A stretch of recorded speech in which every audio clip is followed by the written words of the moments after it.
Hello, everybody, and welcome back to a brand new episode of the Benchwarmers Sports Talk podcast. And as always, a whole lot going on in the world of sports, and we'll be here to break down everything for you. We'll be going across baseball, hockey, football, finish with a soccer update as we head into another international window. And as always, I'm Labi, and I'm joined by Jacob, who's going to break it all down with us. How are you doing today? It's always good to get back on the podcast and talk about what's going on in the world of sports. Absolutely. Great to have another episode out. And we do have to start with a huge update. So, congratulations to the city of Atlanta and the Atlanta Braves for, I guess the city of Atlanta for finally not choking a championship. And the Atlanta Braves for being the team to do it. And I'm sure a lot of baseball and just sports fans in general are thrilled because they beat the Houston Astros, who, of course, not the most popular of teams, let's just say, after that whole cheating scandal a few years back. So I'm sure a lot of people, me and you included, glad to see the Braves finally able to pull it off, and the city of Atlanta are champions again, this time in baseball. Yeah, it was. I called it on the last podcast. I said they're gonna win it. They're gonna win it in Houston. They had a very good away record, and they did it. They did what no other Atlanta team recently could do. Well, except Atlanta. I think Atlanta United. They won it back maybe in 2017, but. Congratulations to the Braves. Freddie Freeman gets his ring. Alex Anthopoulos, first Canadian general manager to win. It's been unreal. It's been an unreal Cinderella story for the Braves, who had significantly less wins than the Astros in the entire season.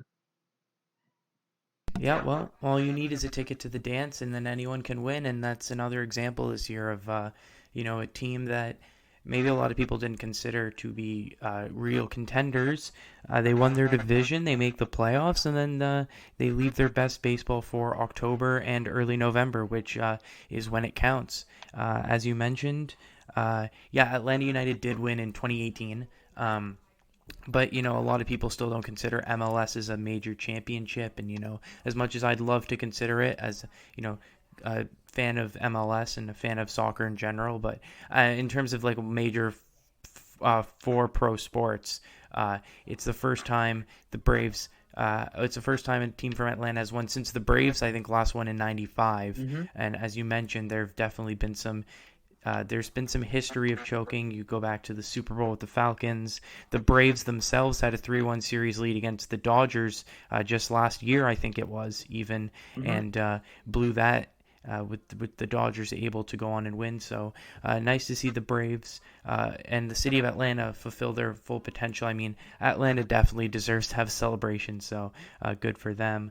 But yeah, just in general, not too much to discuss now with the baseball season officially over, but any final thoughts on the playoffs, on the year of baseball, and kind of what's going forward in the MLB? Well, I think a weird kind of thing that happened was Clayton Kershaw, big Dodger pitcher. Yeah, he's an Astro now. They signed him on a 2-year deal, which I was completely blown away by. Like, I thought he was gonna retire with the Dodgers, and then here he is now. He's an Astro, so that'll be interesting to see if they can get back to the World Series.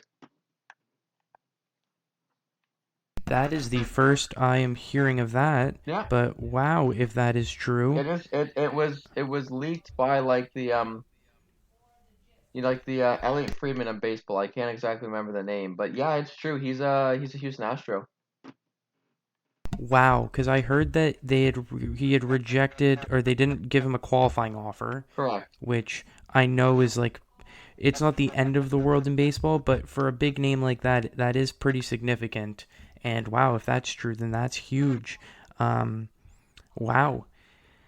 Yeah. Yeah. I'll pull up. Let me pull up the deal right now, so that way I can break it down.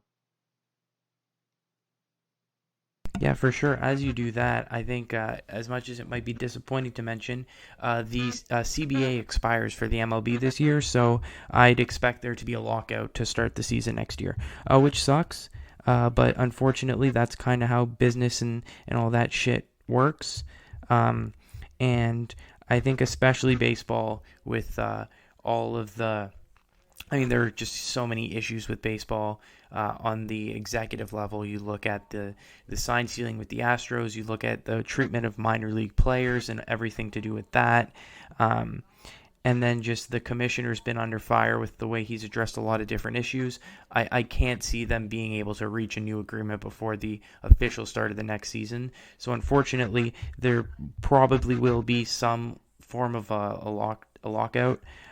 Hopefully, it won't be a full canceled season. They'll be able to get back, but I don't see them starting on time. I'd love to be proven wrong, but All right, I agree. I do think there'll be a lockout just because of the whole situation. Here's the deal: Houston Astros signed pitcher Clayton Kershaw to a 2-year, $16 million contract per Ken Rosenthal. So yeah, Rosenthal is definitely a very reputable source in baseball. So, um, wow. yeah, Well, there you go. There's some other big stuff to keep an eye out going forward. Then, but yeah, that is the big baseball talk. So once again, congratulations to the Atlanta Braves for their World Series championship, and hopefully we'll see baseball back sooner rather than later. With that, speaking of big players moving teams, over in the NHL, Jack Eichel finally got his trade. It's to the Vegas Golden Knights, and this is a interesting trade for so many reasons. Because obviously on the Eichel side, he finally leaves Buffalo, but I think more importantly for the Eichel side, he finally gets the surgery that he wants. He got the neck surgery that Buffalo was refusing to allow him to have this past Friday.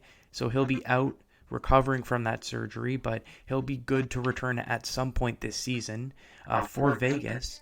Then on the Buffalo side, you have Buffalo finally getting the trade, and we'll talk about the return and kind of think about what that looks like.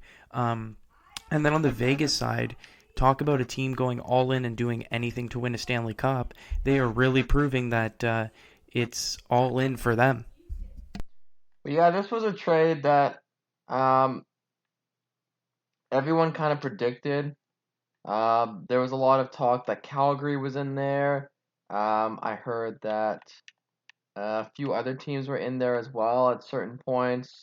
I don't remember exactly which ones were in the sweepstakes for Eichel.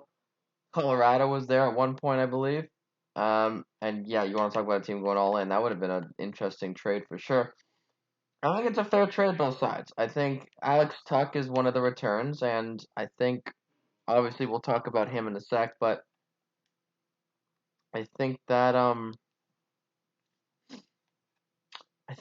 this is a good trade for. I think it's a good trade for Vegas, and I think that if you look at it from a Vegas point of view, it's a win for them. I think that having Eichel on their team, and most importantly, like you said, the surgery that he'll get, I think that's going to change Eichel's perspective on the game, and it's going to change the way he kind of plays. And I think he's going to come back, and he's going to have probably one of the best seasons he probably has ever had in his career. That's my Yeah, bold it'll be. That's my bold prediction. It's definitely possible. I mean, the thing right now that I mean, again, it's very interesting to see how this is going to break down because I think that this trade can be broken down in those three different ways. I agree. I think the biggest winner is obviously Jack Eichel because he gets the surgery that he wanted. He gets to go to a contender in Vegas. And I agree with you. I think that this will only improve his career. And I think that playing in Vegas is definitely going to improve that. And then outside of that, when you look at the Buffalo side of things, when you look at the Vegas side of things, this could be a win for both teams. It could also be a loss for both teams, which I know might sound crazy, but hear me out here. For Buffalo, you get Alex Tuck, who's a pretty decent player on a team-friendly deal. I think Alex Tuch's the best part of this deal, hands down. I think he's solid. But once again, how many players have gone to Buffalo and just fallen off a cliff? And then you get Peyton Krebs, who's a pretty decent prospect, but when's the last time Buffalo has developed a prospect properly? So Jack Eichel. did they have to develop Jack Eichel, or is Jack Eichel just such a lock that you didn't even need to develop him, right? It's kind of like, did the Oilers develop Connor McDavid, or is he just good, right? Right. But I hear you out. But other than Jack Eichel, I can't really name another player on Buffalo who's reached their potential. And you could even argue that Eichel hasn't reached his full potential. As, you know, you were both kind of claiming that he could hit a next step, hit a next gear in Vegas. And then you have a first and a conditional second. So the conditions, if the pick is in the top 10, which it won't be, then the 2022 first becomes the 2023 first. But either way, they get a first round pick out of it. And then the conditions on the second round pick is the same. If it's a top 10, it gets delayed a year. So they are guaranteed Tuch, Krebs, a first and a second. But also, now my point is, like, I think with respect to Eichel, that's a good return. Definitely. You get a solid roster player, you get a solid prospect, you get a first rounder, you get a second rounder. But it's Buffalo. So, I mean, it depends on what they do with that pick and what they do with the picks, what they do with the development of a guy like Peyton Krebs. And so I think right now, in terms of the return, I think Buffalo got about as good as they could. It's just a matter of whether or not they're going to do anything with the capital that they get back. I think Buffalo could have got more to Eichel had they not delayed it so long. I think they probably could have got maybe another first round pick. But because the way they handled the situation, I think I don't want to say it ruined his trade value, but I just think it diminished it a little bit because he's not playing and it's just a bigger fuss than it has to be. Yeah, it definitely diminished it. Sorry.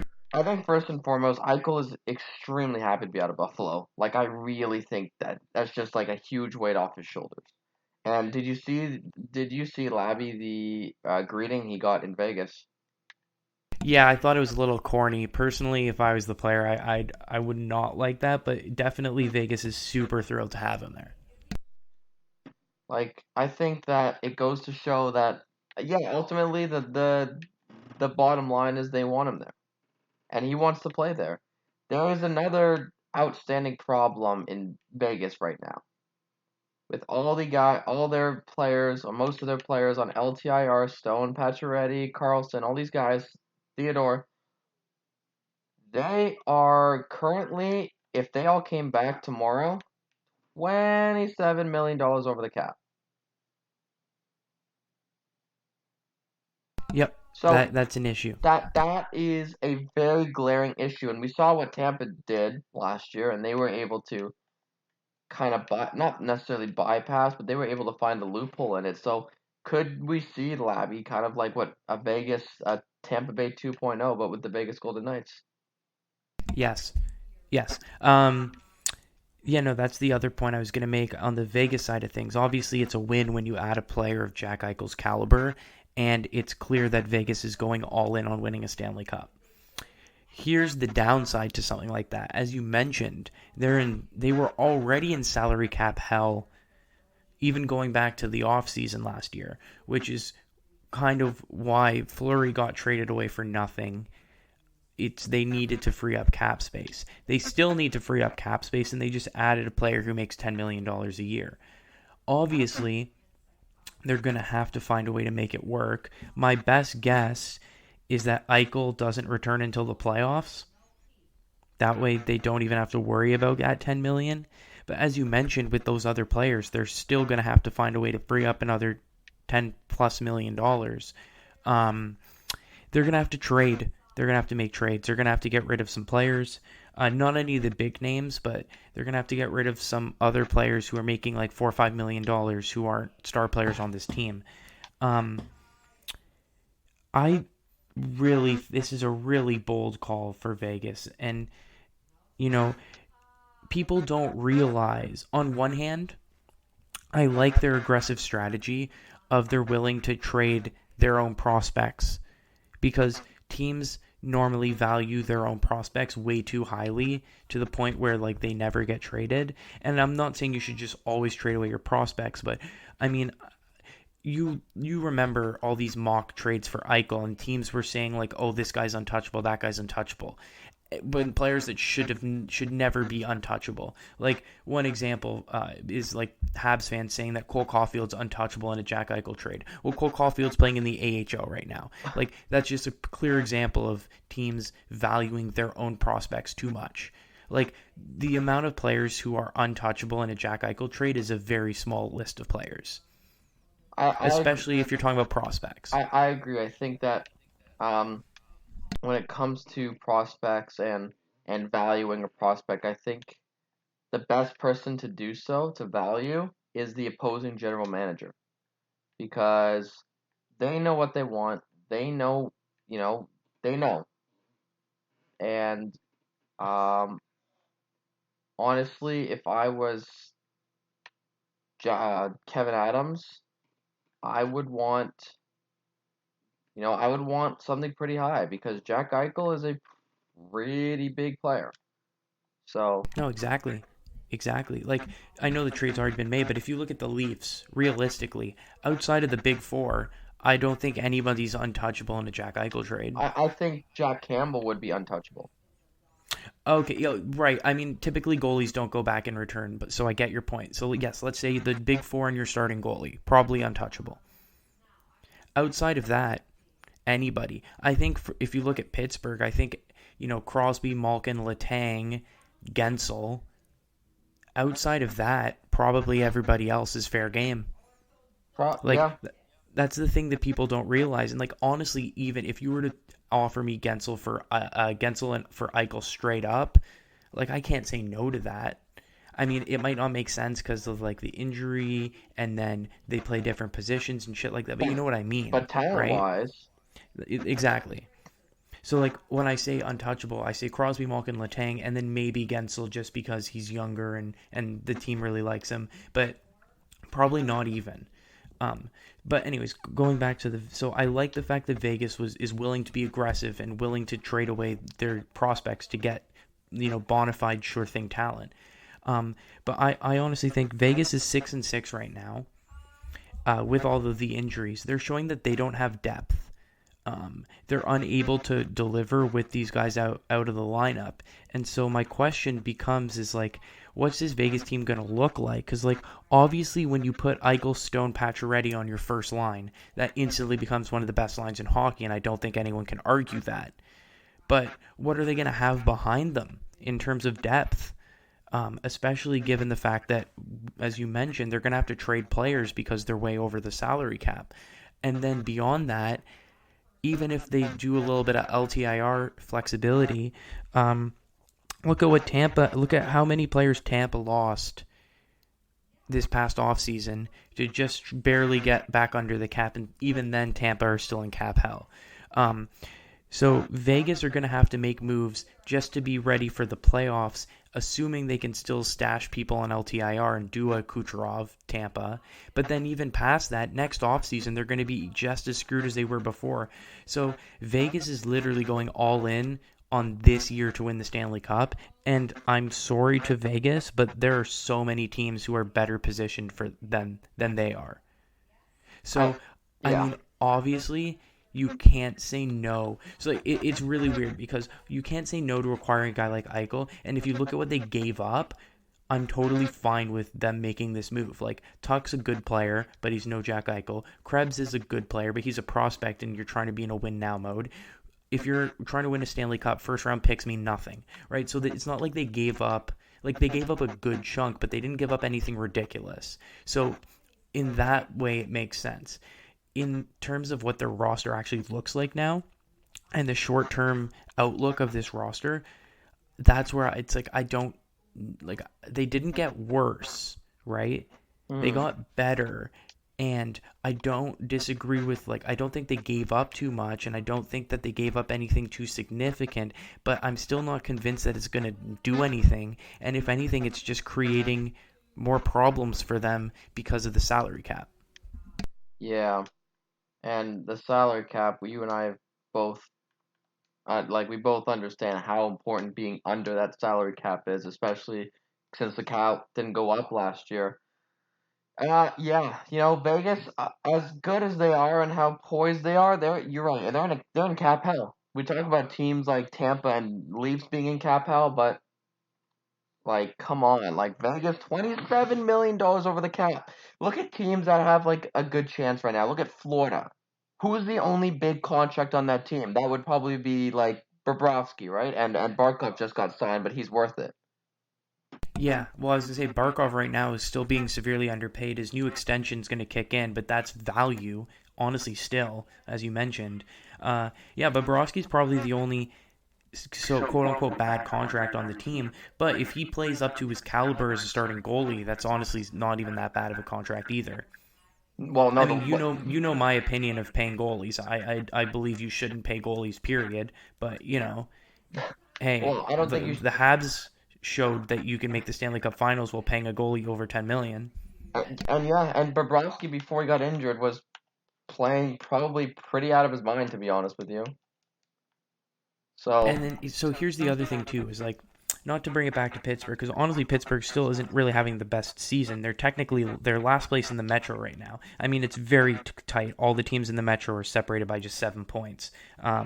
And the gap between 4th in the Metro and 8th in the Metro is 3 points. So, like, yeah, they're last in the Metro, but it's still wide open. And Pittsburgh's been getting praise for how well they've been able to handle all their injuries and all their COVID shit that they've been going through. I mean, some of our lineups have looked like an AHL team. And they've been getting praise for how they've dealt with it. And they're still last place in their division technically right now, right?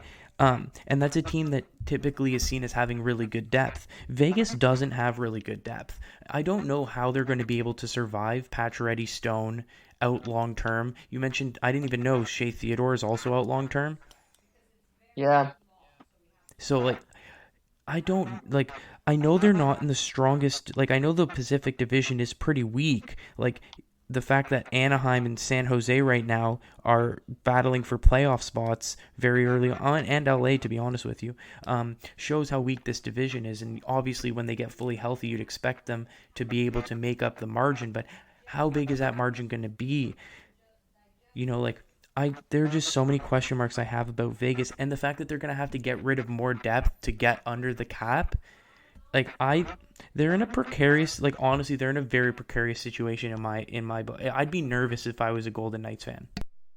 You're really relying on those 4 or 5 guys to out stellar, perform incredibly well in the playoffs, because I assume that's when probably 6 or 7 of them will return. So Vegas is in trouble. They really are. And yeah, like you said, being a Golden Knights fan right now, probably pretty stressful. Definitely. Moving outside of Eichel and Vegas and all of that, and just keeping within the realm of the NHL, I'll give you free reign. What have you been following in the NHL recently? Is there any stories, any teams, anything in particular that's caught your attention? Well, not to talk about Toronto, but the Leafs and Jack Campbell have started contract extension talks. So for Leaf fans, in a season where Peter Mrazek once again is injured, shocker there. It's kind of good to see that the Leafs really do believe in their goaltender. Well, Campbell's been playing out of his mind, and I mean, last night wasn't great, but right, generally though, his play's been very good this season. And as you mentioned, kind of last time we recorded the podcast, we looked at teams and been like, are we worrying? Are we not worrying? And I think everyone realized with Toronto, look, like, there are struggles, but like we don't need to freak out over anything. And they did have a 5-game winning streak until it was snapped by the Kings last night. I agree with you, very ugly game by the Leafs. But as you mentioned, Campbell's playing better. the team's starting to win more games, and the team's starting to win more games because their top players are actually starting to put up points. Like Marner's been playing really well. Matthews, Tavares, Nylander's been solid all season. Well, their last 14 goals have come from the core four. So Yeah, and I mean, I think everyone knows that this is a team that's going to go as far as those four guys are going to take them. yeah, because you and I both know on the Leafs where like they need secondary scoring, and if those core four guys aren't doing it, then where's it going to come from? Well, 'Cause yeah, I think me and you have talked for like we've watched Leafs games. We've talked about this, and it's like there are times where Jason Spezza is the most noticeable player on the Leafs, and that's just not a like great depth guy and the type of guy you need, but not the type of guy you need to be carrying. He's the type of guy that turns a good team into an actual legitimate contender. When he's the best player on the ice, that's not a good look for the Leafs. he's like Patrick Marleau was with the Sharks. He was an older guy, but he was a guy who was playing one of the best on that team.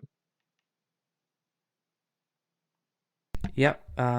Speaking of the Leafs, and guess to pivot away from them, but also kind of sticking with them, a couple of big contract extensions were signed. Morgan Rielly signs a big extension with the Leafs, and Adam Fox signs a big extension with the New York Rangers. Both of these contracts, I think, are really good. I personally think Riley was a steal. Like you and I both know, he could have got Seth Jones money on the market. You and I both know that. Yeah, like there's always a team. Like I think what we've realized is there's this past year is there's going to be a team that is willing to pay defensemen a shit ton of money because they value them highly.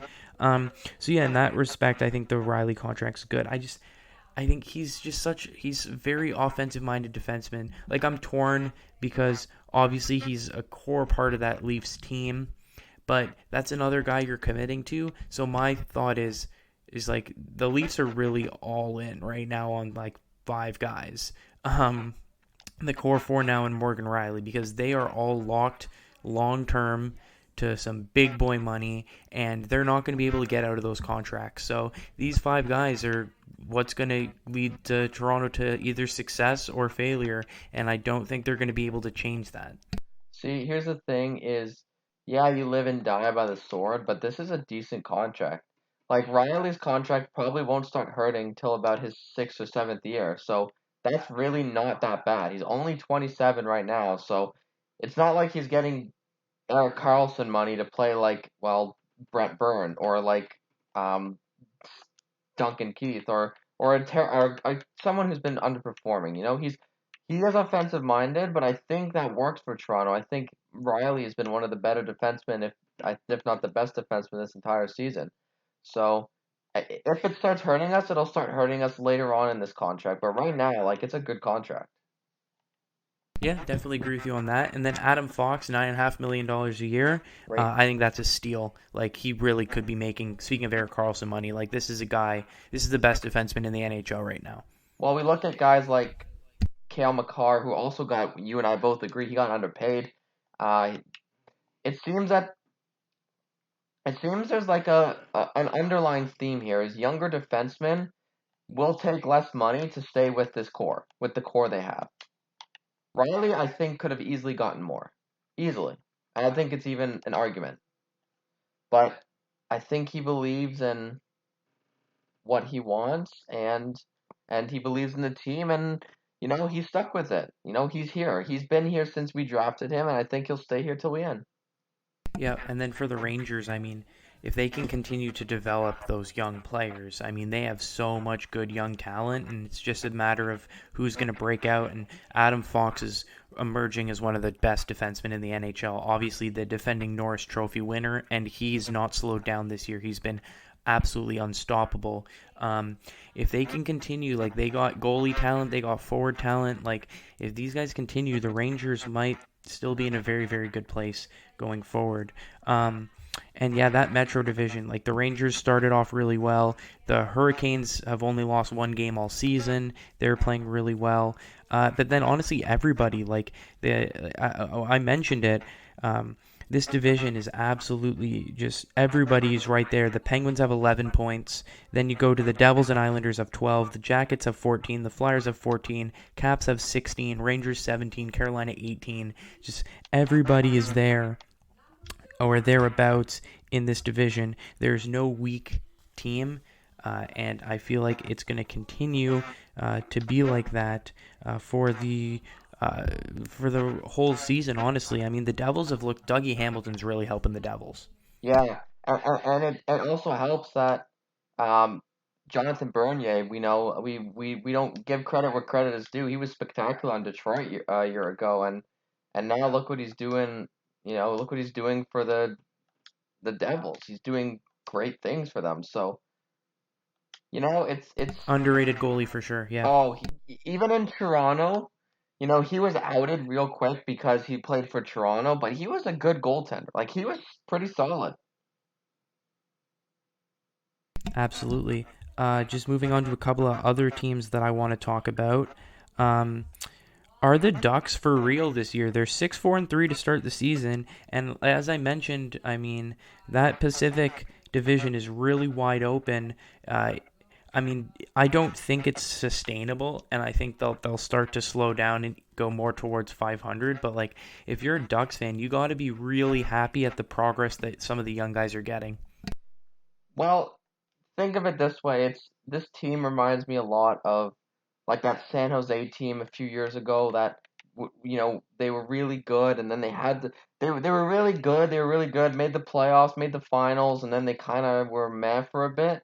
I think it's a lot like that team. They were really good for so long, and they obviously had to go through a rebuild. And Trevor Zegras, McIntosh, I think it is. Um, uh, Drysdale, like this team seems to. I don't know if they're. I don't think they'll make the playoffs. Although the rest of the Pacific has looked outside of like Calgary and Edmonton. And when you want to talk about teams for real, like Edmonton and Calgary, like what the heck, man? They just came out this season and said, we got something to prove." Like holy shit. But I could see the Ducks making the playoffs in that division. It will come down to the Central and how many of those teams will make wild cards. But they've, like you said, Ducks fans got to be happy at the progress this team's made. And John Gibson, man, like he's been unbelievable. Yeah, speaking of underrated goalies, I mean, yeah, people don't realize just how damn good John Gibson is. And you know what? Unfortunately for Canadians, I think people are going to realize just how good he is when he's the starting. Actually, he might not even be the starting goalie for Team USA because Connor Hellebuck exists. Jesus. Connor Hellebuck. They'll probably have a Well, Hellebuck Gibson duo though. That's what I would definitely. think. I mean, the way that Gibson's been playing this year, like obviously Hellebuck, the way he's been playing the last couple of seasons, probably deserves the 1A designation. But yeah, like John Gibson deserves to play for in the Olympics. And I mean, hey, the round robin, Canada and the U.S. are in the same group with Germany and China. So they're basically, I mean, Germany could surprise a few people. They got some talent, but like Canada and the U.S. should be expecting to win those games. So I'd imagine that Gibson, if I was the American coach, I'd be playing Gibson against Germany because realistically, you could just play China with an empty net and still win the game. So playing a goalie in that game is not really going to do anything. They're not going to face a shot. So I'd play Hellebuck against Canada, Gibson against Germany, and give them both a chance. I think both of them have I think it's a 50-50 between who starts. I really do. Well, yeah, I mean, if Gibson keeps playing this well, like you can't ignore something like that, for sure. He's looking Definitely. a lot. He's looking a lot like the 2016 North America Gibson. You know how North America and that World Cup of hockey, they were just like, he looks a lot like that. Yeah, people forget like how good he is because, as you mentioned, the Ducks just haven't been contenders in a while. But yeah, he's a damn good goalie. And then the last point I do want to bring up in the world of hockey, I guess 2 quick points before I move on. Chicago fires their coach. I don't think that's going to fix anything. Shocker. Chicago still thinks that they're contenders for whatever reason. They're not. They haven't been And contenders for the past however many years. Yeah, trade Fleury, get him to a better team. And then the Arizona Coyotes might be the worst team we've seen in our lifetime. They're up there for sure. That watching them, I literally would rather watch paint dry. Like it's just awful to watch. Yeah, in 12 games, they're 1-10-1. That's 3 points. And they have a minus 30 goal differential in those 12 games. So they are losing each game by an average of about 2.5 goals per game, if you want to do the quick maths on that. Yeah, and if you go to the worst teams of all time, and uh, once again, when I say this might be the worst team that we've ever seen in our lifetime, if you look at the worst teams all time by winning percentage, uh, just for comparison, that Detroit Red Wings team of 2 years ago that went 17-49-5, that everyone was like, wow, this team sucks. They're the 21st, like 21 worst team of all time, 21st worst team of all time. There are 20 teams that have had a worst winning percentage in the history of the NHL. The Coyotes right now are flirting with that record. So the Washington Capitals expansion team of 1975 have the worst record in the history of the NHL. Back then it was an 80 game season. They won 8 games, 8-67-5 for 21 points. Wow, Um, yikes. yeah, but the Arizona Coyotes have 3 points in 12 games. So if they keep up with that level, they're going to be on pace for about 20 something points. Now, of course, are they going to only win one in every 12 games? Like that level of futility is hard to maintain.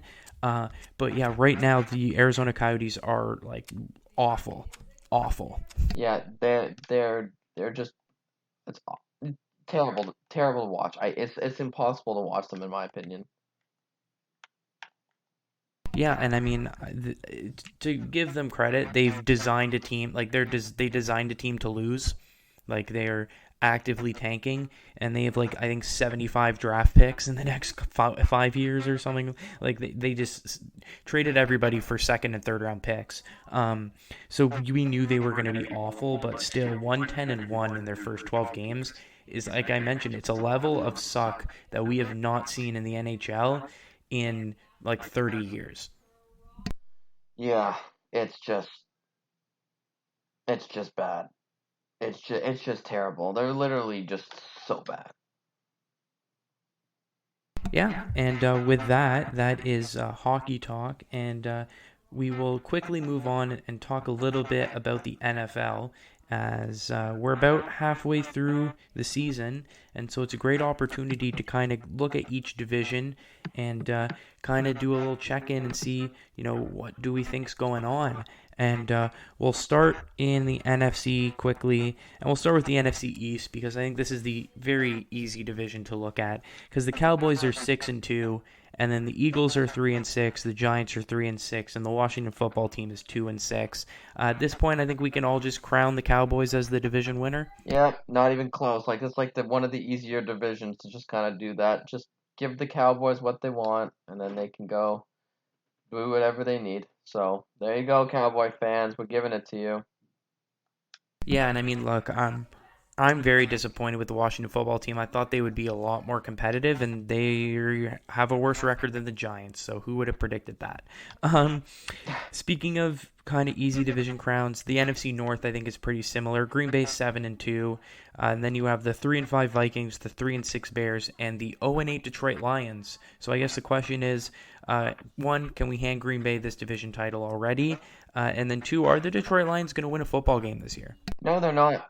Well, we're just under halfway through the season, and they haven't won a game, looking like the Arizona Coyotes of the NFL. Hey man, listen, let them tank. Let them do what they have to do. They're not winning. They have a new coach. It's a lot of feeling out for this season. I think that obviously next season they're not going to do anything as well, but I think that they needed this season to happen in order to kind of like understand, like humble themselves a little, I guess. Be like, hey, listen, you guys really, you're not that good. Like, relax. Like, I remember Detroit. There's a few Detroit Lions fans I know, and they were like hyping up the season to be like one of the better seasons they've ever had, and I'm like, bro, Come on. Like, legit, come on. Like, just think with your head for a second and realize that there's a lot. I don't want to say, like, rebuilding, but there's a lot, like, you guys have to realize. And, like, you got a second-hand quarterback in Goff who's really showing how bad he actually is. And then you have, like, a coach who cries in their press conference. Like, it's not a good look. Yeah, I like Dan Campbell's personality, man. I wanted him to do well. But yeah, the sad thing is, like, this is a Detroit team that's not actively trying to tank. This was a team that thought that they could do, like, not make the playoffs or anything, but this was a team that they thought were going to be closer to 500 than, the bottom of the league. And here we are, 8 games played, 8 losses. I think they'll win at least one game. I desperately hope for their sake. But yeah, things are not looking good for Detroit at all. And I mean, Chicago and Minnesota are always teams that, like, they have a lot of talent on paper but never put it together. So I think Green Bay at 7-2 probably safe as division winners. Because then you get into a couple of divisions that are a lot more open. Because the Bucks are 6-2, but the Saints are 5-3. Although they are without Jameis Winston for the rest of the season, which that's just a huge disappointment, man. It was nice to see Jameis playing again. The Falcons are 500 and the Panthers are 4-5. I missed the boat on them starting the season 7-3. Although to my credit, they lost Christian McCaffrey and he's like 98% of their offense. And I'm not exaggerating. He's genuinely their entire fucking offense. Yeah, losing him probably was the end of their season, to be honest. Yeah.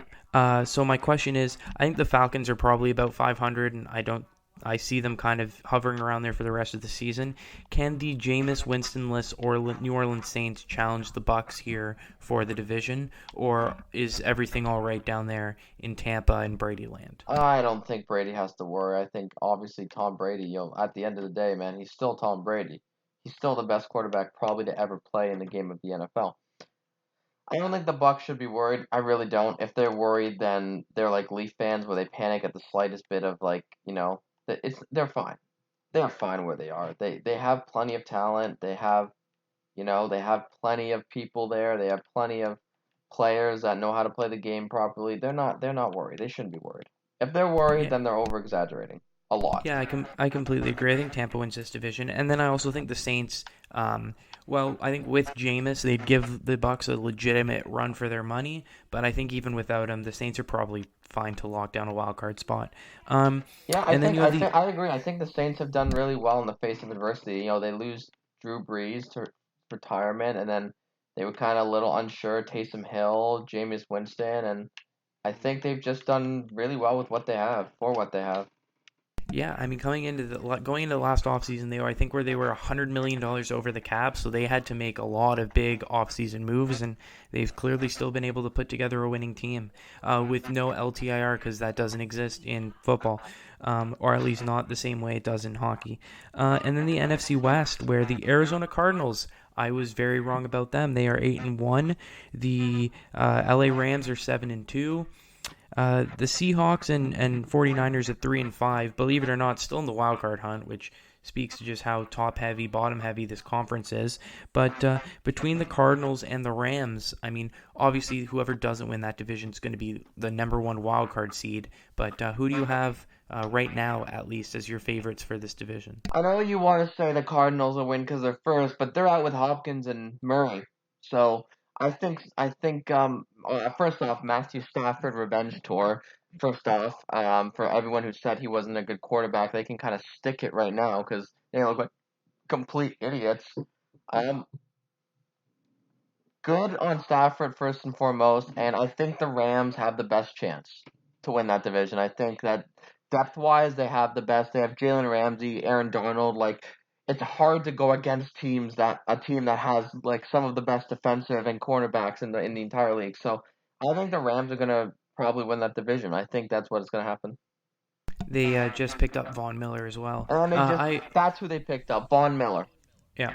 I agree with you. I'm all in on the Rams this year. I predicted. I said Matthew Stafford MVP at the start of the season. I got to stick to it, and right now 9 games in, he's playing at that level. Although once again, I do need to give the respect to the Arizona Cardinals. I didn't think that they were going to be this good. And I've been not the biggest fan of Kyler Murray, and he's definitely proving me wrong. And they're definitely worthy of a playoff spot. And I would be afraid to play the Cardinals in the playoffs, as much as I do think that the Rams should be able to pull out this division. And I think the last thing to mention, kind of with that, is, remember, there are 3 wildcard teams this year in the playoffs. That's right. I think between Arizona and the Rams, that's going to be one of them, obviously. I think the Saints are probably the second behind Tampa Bay winning their division. But after that, you have Atlanta at 4-4 right now, are in that final wildcard spot. Wow. Which is just how bad this conference is. So, like, you look at Atlanta at 4-4, Carolina at 4-5, Seattle and San Fran at 3-5, Minnesota at 3-5, and then Philadelphia, the Giants, and Chicago at 3-6 are all, a game and a half out of a playoff spot. So that third wildcard team, now granted, that third wildcard team is going to have to play like a team like Dallas or Arizona or the Rams in the playoffs and probably get obliterated. But once again, you never know any given Sunday. And so it's still wide open in the NFC. So if you are a fan of a team not named the Detroit Lions, believe it or not, you still have a legitimate shot at a playoff spot. That's just how wild that NFC is. That is like terrifying to think of, that like it's that close. That's like that's actually wild to think that like it's really that close. Yeah, and then in the AFC, it's equally wide open, but for different reasons, because everybody is just very, very close, with the exception of the Tennessee Titans. So we'll start with the AFC South, because Tennessee's 7-2, and then Indianapolis is 3 games back at 4-5. Jacksonville somehow has 2 wins on the season. Don't know how they beat the Bills, but Jesus. Listen, that's a game I do not want to talk about, because that was just depressing. Yeah, and then Houston's 1-8. I mean, Tennessee's going to win this division, right? Right, and Derrick Henry's going to be back for the end of the season. Well, if he's back for the end of the season, they definitely look a lot even better. I think Tennessee still wins this division despite missing Derrick Henry, and then won't do anything in the playoffs because he'll be a huge loss for them. Yeah. Yeah, I will agree with you there. You know what? I will say that the Titans will win the division, but come playoff time, they don't have that big man back, then what are they going to do? Yeah, it's a big loss. And then let's go to the AFC East with the Bills. They're 5-3. The Patriots are 5-4. And then you have the Jets somehow have won 2 games at 2-6, and the Dolphins are just, I think, everyone's biggest disappointment this season at 2-7. I think you're still going to say Buffalo wins the division. I would agree with you on that. But New England, man. It's the Belichick effect. This goes to show that Belichick really is a good coach. It just goes to show that because he's doing this with a young quarterback and kind of really no one on that team. So, I mean, kudos to him. I still think the Bills have the best chance. I don't know what the hell happened against Jacksonville. I'd like to forget and never remember. Probably drink a couple of times to that, because that was just. It's the curse of Manning Night Football. Anyone who goes on that show loses the next week. Yep. You know what? Yep. I'll believe anything at this point. Fuck. That was an awful game to watch. Like, that was. I have no words for it. 6 points in like 50 minutes. It's disgraceful. As a team that should be running away with that division, you've given the Patriots a chance to get back into it. It's embarrassing as a Bills fan. That game was embarrassing against Jacksonville.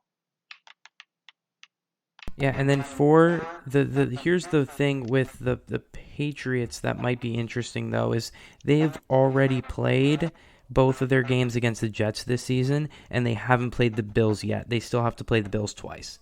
So, I mean, on one hand, if they beat the Bills, they're right in it with the division race, but I'd imagine the Bills would win both of those games. At the very least, you get a split. Well, and so the Patriots do have a tough schedule down the stretch with respect to can they sneak into a wild card, but I completely agree with you. Like, people always want to say who's better, Brady or Belichick. Why can't you just say they're both great? Because they are both great. And also, I don't want to take credit away from Mac Jones. Obviously, he's in a very good spot with a very good coach, but Mac Jones is also playing really well. He's having a very good rookie season, and it's worth mentioning that. And I think out of all the rookie quarterbacks, and I mean, I think at the beginning of the season, we both kind of thought he would be just because he's in a really good situation. But just because you're in a good situation doesn't mean it works out. And he deserves a lot of credit, too, for, going into what's probably a very intimidating environment. Hey, your coach is Bill Belichick and you're replacing Tom Brady as quarterback. Go out and keep winning because this is what the city of Boston's expecting from you because they haven't had a losing season in like 20 years. And full credit to he's delivering. Yeah, no pressure or anything. Like that's just probably the biggest franchise that ran that division for about 20 years. Yeah, Mac Jones definitely got to be. I think he's got to be rookie of the year. I think I don't think anyone's close to him. You know what he's been given and the people or lack of, and playing for a franchise so like pristine as the New England Patriots. As much as everybody hates them, I feel like you can't take away from their greatness. And the fact that they've done this with like a quarterback that no one really expected to do so well, it's he's taking an opportunity and he's running away with it. And good for Yeah. him. I mean, Jamar Chase and Kyle Pitts are having great rookie years, but there's always a bias to the quarterback position. And I think if the Yeah. Patriots make the playoffs, I'd agree with you. I think he's rookie of the year. Although, like Jamar Chase and Kyle Pitts, absolutely lighting it up. But yeah, let's move on to another division here, just because we are already 50 minutes into this recording, and time always seems to get away with us when we're talking sports. The AFC North is wide open. You have the 6-2 Ravens, the 5-3 Steelers, and then the Browns and the Bengals both at 5-4. So any of these teams could win the division, and then any of these teams could make a wild card spot. Every single team in this division is above 500. The AFC West is also the same, but we'll start with the AFC North right here. This is just ridiculously wide open. You want to talk about disappointing teams? How about those Browns? What the hell is going on with them this season? Well, and it doesn't help that OBJ, one of their best wide receivers, is gone. They waived him for some stupid reason. The Browns decided, hey, we don't need him. So, You want to hear a crazy stat? yeah, let's hear it. Baker Mayfield, when targeting Odell Beckham Jr. this season, threw more in, or was it this? It was either this season or no, it has to be just this season, or maybe not because that's a lot of interceptions. Anyways, Baker Mayfield targeting Odell Beckham. I'm not sure if this is just this season or his entire career with the Browns. Threw more interceptions than completions, so it has to be just this season. But I thought that was a ridiculous stat. That's kind of upsetting. This team is just disappointing. It's just disappointing. This is a team that I thought would run away with this division, and they're not. Also, the Bengals look actually really good this year. Joe Burrow looks like what he's supposed to, and he's not getting killed every second play. So, every other team is getting opportunities where the Browns are failing, and that's ultimately what's happening in that division. I think it's more not so more as are the other teams good? Is I thought the Browns would run away with this division. I really did. Goes to show that maybe Mayfield's not the guy. Yeah, I mean, it's interesting. Like, I mean, it's definitely wide open, but yeah, and I think we should have expected it to be this wide open because I mean, we talked about the injuries for the Ravens, but I mean, they're still the Ravens. I never count out the Steelers, even if they're not that great, but they're not the same team that they used to be. And then the Bengals, yeah, I mean, Joe Burrow's the real deal, and I don't know why we wouldn't. I mean, the problem is, are they going to be able to stick in that division? So I think this is wide open, and so I think from here on out, you kind of go with which teams you trust the most, and I don't know if I trust the Browns. Kind of to your point about how Baker might not be the guy, or like the team in general just always finds a way to not win or collapse a bit. With that being said, I also don't necessarily trust the Steelers. I don't necessarily trust the Bengals. I think the Ravens will find a way to win this division, man, and that speaks to just maybe this is a tough team that deserves a lot of credit. Yeah, I wouldn't disagree with you. And this Raven team, somehow, some way, they just keep finding different ways to win games. And it's annoying. But they're doing it. And they're running, Lamar Jackson looks great. And as much as I don't like to say that because I'm not a huge Lamar Jackson fan, he looks great. He does. And he's probably going to take them to the playoffs. And honestly, good for him. Good for him. He's taking a team that no one expected to do really anything. They've been in a weird spot where they're like, are they playoff contenders? Are they going to make the playoff? So, Yeah, definitely some big news. Like Cincinnati's doing well, and like Baltimore, good for them. I can't find the exact stat I was referring to with Baker, but I'll close with this. Last 3 seasons, Baker Mayfield by wide receiver target, Odell Beckham Jr. 58 quarterback rating. Everybody else 76.6. Completion percentage, Beckham Jr. 55%, everyone else 67%. Touchdown to interception ratio, Beckham 6 touchdowns, 8 interceptions. Everyone else 48 touchdowns, 24 interceptions. Do with that what you will. And then so speaking of crazy divisions, the AFC West, couldn't tell you what the fuck's going on there. The Chargers and the Raiders are both 5-3, but the Chargers and Raiders always kind of find ways to choke. The Chiefs are 5-4, but do not look like the Chiefs. And the Broncos are also 5-4, although I feel like everyone kind of expects that they will be the team that finishes last in this division. But I mean, what the fuck's going on in this division? I disagree. I think the Broncos will make the playoffs. I think the Raiders have a lot of shit going on right now, especially with Henry Ruggs and the whole situation surrounding him. And how more and more is just coming out. I think there was another player that just dealt with, like a domestic the violence or something like that. I don't exactly know, so don't quote me. But I still think Derek Carr is overrated.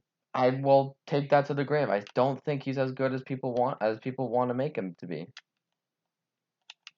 I don't think he's the good quarterback that people make him out to be, and I think Herbert's not doing great. I think Denver, I can't remember who their quarterback is right now. I think it's Lav, help me out here. Yeah, I'm gonna have to Google that because I don't even know. So as I Google that, okay. we Is will it Teddy find Bridgewater? Oh, it is Teddy Bridgewater, but I swear, isn't he injured? No, he returned. I think he returned. I don't know. That's a Google problem. I will look into that right now. But Denver looks good. Yeah, they lost Von Miller, but somehow, some way, they're still making it work. It's weird how, even though you may lose someone, you still perform pretty well. Yeah, so they just beat the Cowboys this past Sunday. Bridgewater was their starting quarterback, so I think he was injured, but I guess he's returned from his injury if he was. That was a big win against Dallas, and it definitely has me thinking maybe the Broncos are more real than I was giving them credit for. I think that if any year is going to be the year that the Chargers don't implode and choke, this is the year. But I still can't bet on that. I think the Chiefs are somehow going to find a way to win this fucking division somehow, no matter like how terribly they've played this year. But they have been like, you talk about disappointing teams, man. They're gonna be up there. Absolutely, and I think that's what's crazy is like I still think that in spite of all of that, they'll still find a way to win this division. And I really do like hope that the Chargers don't fuck up and make a wild card spot. Uh, but like at this point, I couldn't tell you what's going to happen in this division. Like you could tell me the Broncos are going to win the division, and I'd be like, well, that sounds crazy in my mind. But like, I also wouldn't have guessed that this would be where all these teams are after 8 or 9 games, and that's what's going on. So it's a crazy situation. It's very odd to say the least where everyone is, and this division is just a shit show of play. Like it is just wild, this division. Probably the most fun though if you're interested in like watching a division that is a complete fuckery of the NFL. That's the division to watch. Yeah, and the crazy thing is, like, it's a shit show, but in a good way because they're all over 500 somehow, and they're all winning games. Yeah. But yeah, no, definitely, I think that division, and of course the NFC North with the Steelers and Ravens and Browns and Bengals are like those two divisions are definitely going to come right down to the wire. Final thoughts on the NFL before we quickly pivot to some World Cup qualifying talk. No, I think that's it. I still think Tampa's going to win the Super Bowl, but I think it's going to be a really close fight to the death at the very end of it.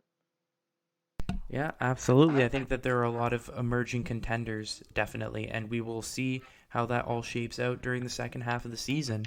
But going on to soccer talk, and kind of like before, I feel like a lot of people, especially in Europe, they hate the international break and don't like to talk about it. But over here on the Benchwarmers Sports Talk podcast, we love the international break and are excited to talk about it.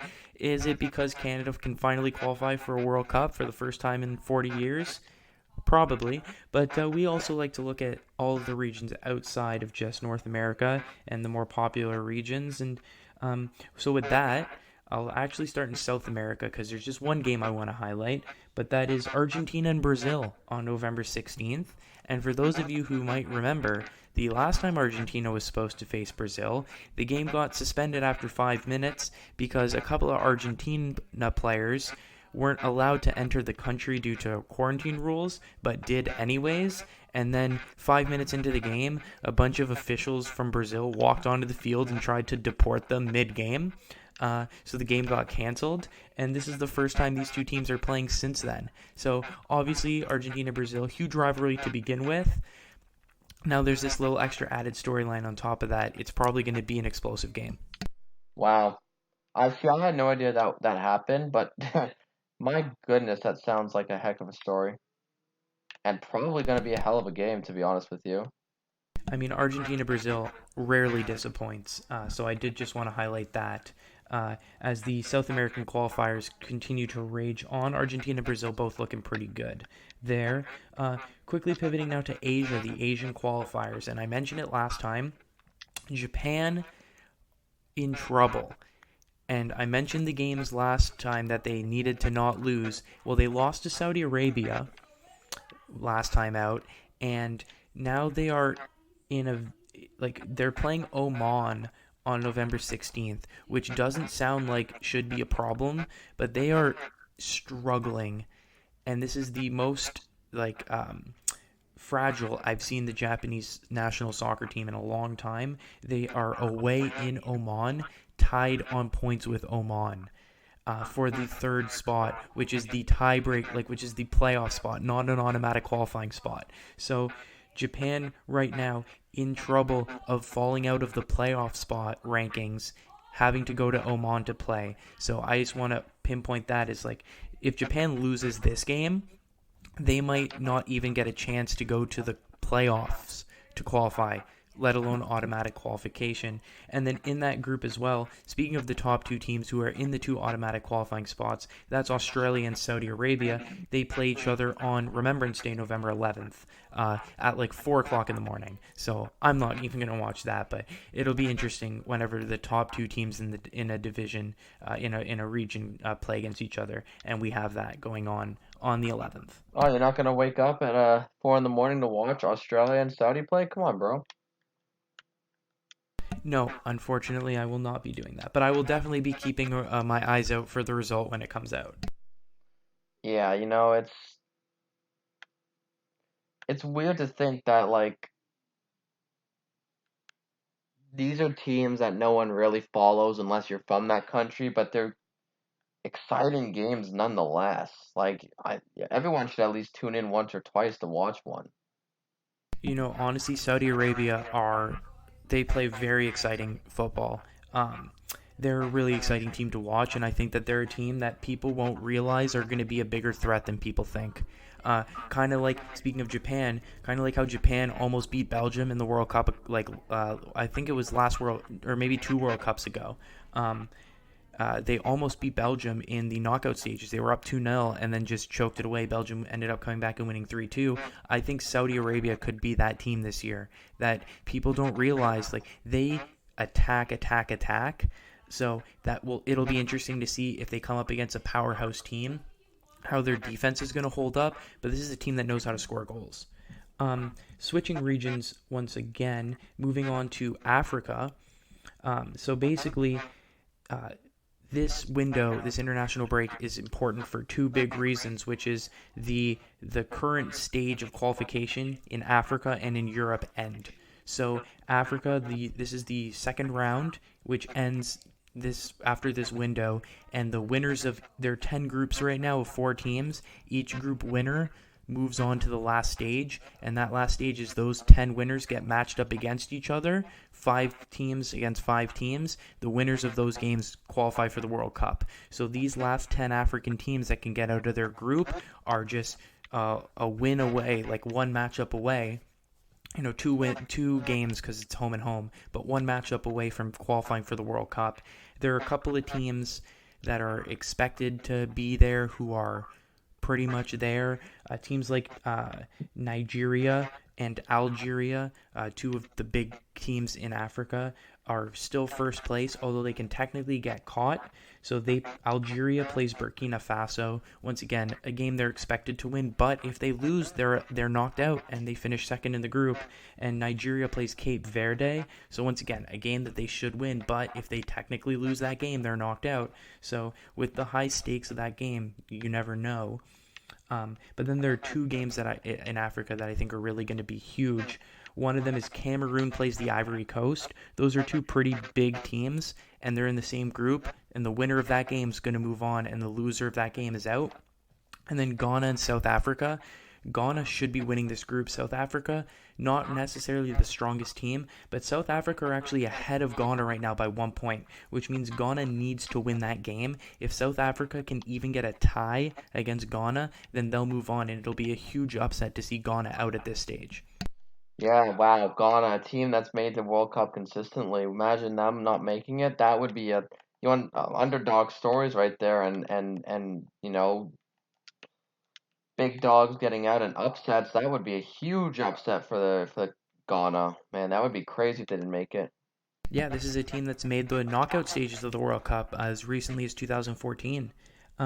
And then in Group J, this is the group that I highlighted last time. This is a group that doesn't really have a big team, but one of these teams is going to move on to the last round and be 2 games away from a World Cup. Tanzania, Congo, and Benin. One of those 3 teams, they're all super close to each other right now on points, and they all play each other in the last round of games. One of those teams is going to win their group and move on. So there's a huge opportunity for one of those countries. One of them is going to seize that opportunity and take it. And then obviously after these matches wrap up, then they'll do the draw and see which of those 10 teams are facing each other, because it all comes down to random chance. And so you could get 2 very good teams matching up against each other, and then because that's just the way people don't like African qualifying's intense and like high stakes, and so it'll be very interesting to see what the draw looks like after that. But kind of like how in Asia I pointed out a potential upset team, Algeria. I'm pretty sure it's Algeria. Just let me double check that. But I'm pretty sure Algeria is on like the run of their lives right now in this team. I'm pretty sure hasn't lost in like a year. And I just want to confirm that. They are the defending African Cup of Nation winners, so they're the best team in Africa, and like it's not a surprise. that they're the best team in Africa, and I'm just trying to figure it out. They have won 29 games in a row. Oh, sorry, they haven't lost in 29 games, I think it is. Wow. Which is, yeah, so they're really good. That's an understatement. Really good. They're phenomenal. Like 29 game winning streak, basically. Yeah, no, here it is. Yeah, I wanted to make sure it was official. So they haven't lost in 29 games. The last time they lost a game was in 2018. Wow. Like there's nothing else to say but wow. Like that is amazing. Yeah, so obviously they have to beat Burkina Faso on the 16th, and then they'll have to see who they get drawn up against. But they're the best team in Africa by a wide margin. You'd expect them to qualify, and then once again, speaking of teams I wouldn't want to match up against, I think Algeria would be a very, very tough competitor in the World Cup. Yeah. Oh yeah. Going up against And, a team like that, no thanks. yep, definitely. And then of course the other continent that has a wrap up in terms of the round is Europe. So the regular group stage round finishes in November, and then the winners of each group automatically qualify. The second place teams in each group go to the playoff, and there are a couple of groups that are going down to the wire. In Group A, Portugal plays Serbia in Portugal. If Serbia win that game, they win the group. Obviously, it would take a significant upset to beat Portugal in Portugal, but I need to point out that that's mathematically possible in Group A. But those are going to be the teams finishing first and second, so one of them will automatically qualify, one of them will move to the playoff. In Group B, Greece is still mathematically alive, but like it's so unlikely that I'm not even going to mention them. But it's going to come down to Spain and Sweden, who play each other as well. Sweden actually is ahead of Spain right now, so Spain would have to beat Sweden. If Sweden can just get a tie against Spain, now granted the game's played in Spain, but Sweden beat Spain in Sweden, and if they can get another result, then Sweden automatically qualifies. Spain have to go through the playoffs. Speaking of big teams that could go through the playoffs, Italy plays Switzerland. Italy, the team that had gone 37 games in a row without a loss, then finally lost. If they lose again to Switzerland, then they don't automatically qualify. Although, once again, I expect Italy to win that game. Then moving on in terms of group winners, where is it? Russia and Croatia. Croatia, remember, are the defending finalists. They made it all the way to the finals. Well, they are right now behind Russia, so they need to beat Russia. The game is at home in Croatia, but they need to beat Russia in order to automatically qualify, or else they'll have to go through the playoffs.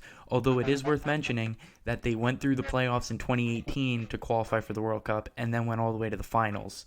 And then also a huge group right now, Netherlands, Norway, and Turkey are all still technically able to finish first, and only two of those three teams will move on because even the second place team makes the playoffs. The third place team gets nothing. So huge games going on in that group. Obviously, you'd expect the Netherlands to be the favorites, but Turkey, they sucked at the Euros, but they qualified for the Euros, so they're a good team. And obviously, Norway have Holland, who's one of the best strikers in the world. Yeah, it's extremely hard to kind of like count them out. It's just it's hard. You can't do it because these are teams that that have made it to like they've made it far. They've made it to the the World Cup. These are teams that know how to win, and they know how to win like really well. Yeah, absolutely. And then so just other stuff.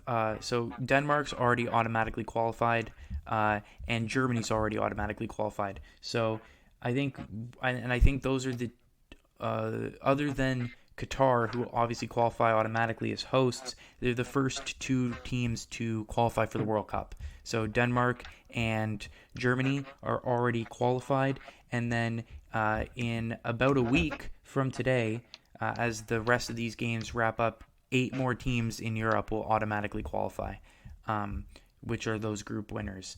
And then beyond that, there's also a lot of battling going on to finish second in the group and make it into the playoffs, which there will be 12 teams in the playoffs, and of those 12 teams, 3 of the 12 will qualify for the World Cup. So it's a long shot, but you're technically still alive. And so a couple of teams who are going to be really battling to achieve that, Ukraine, Finland, and Bosnia-Herzegovina.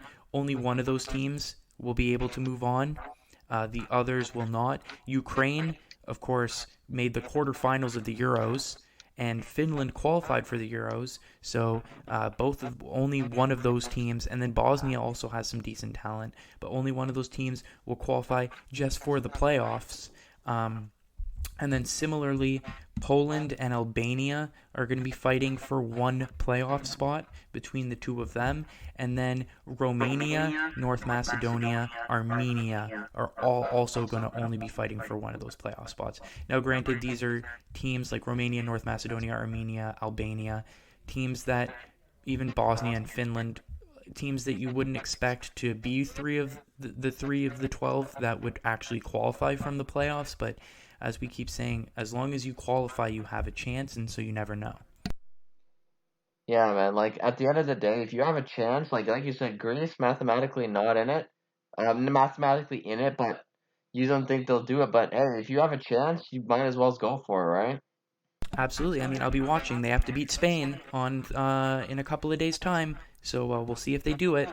Will they beat Spain? Probably not, but hey, it's technically possible, so we'll see. And then we will, of course, wrap up with what's going on in North America with the next stage of matches. And this is a huge, huge 2-game window because a lot of the teams at the top play each other, which means a lot of the teams at the bottom play each other, which means we'll see who kind of rises above everyone and kind of creates a bit of a gap, and which teams at the bottom are going to bring themselves back into contention. So the example is at the top. Well, Mexico's 2 games. Mexico first place right now in the group. Their 2 games are against the United States in Cincinnati and then against Canada in Edmonton.